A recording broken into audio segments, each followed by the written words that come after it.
BNP কখনো লোভ লালসার রাজনীতি করে না উল্লেখ করে ঢাকা ও ৬ আসনের বিএনপি মনোনীত প্রার্থী ইশরাক হোসেন বলেছেন, তারা কখনো ক্ষমতার লোভে দেশের স্বাধীনতা সার্বভৌমত্ব বিক্রি করেনি।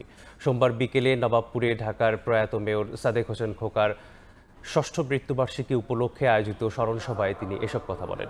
ইশরাক হোসেন আরও বলেন, গত ১৭ বছর বিএনপি নেতাকর্মীরা গুম, খুন এবং নির্যাতনের শিকার হয়েও কখনো আন্দোলন থেকে পিছু হটেনি। আর সে কারণেই আজকে গণতন্ত্রে উত্তরণের পথ সুগম হয়েছে।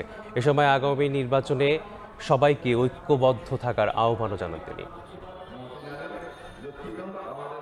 এই জাতীয়তাবাদী শক্তি বিগত ১৭ বছর যাবৎ যেভাবেই হোক নানান জুলুম, অত্যাচার, নির্যাতন, গুম, খুন, হত্যা বিভিন্ন কিছু সহ্য করেও এবং সেই অত্যাচারের মুখে আমরা দাঁড়িয়ে থেকেও আন্দোলন সংগ্রাম করেছি।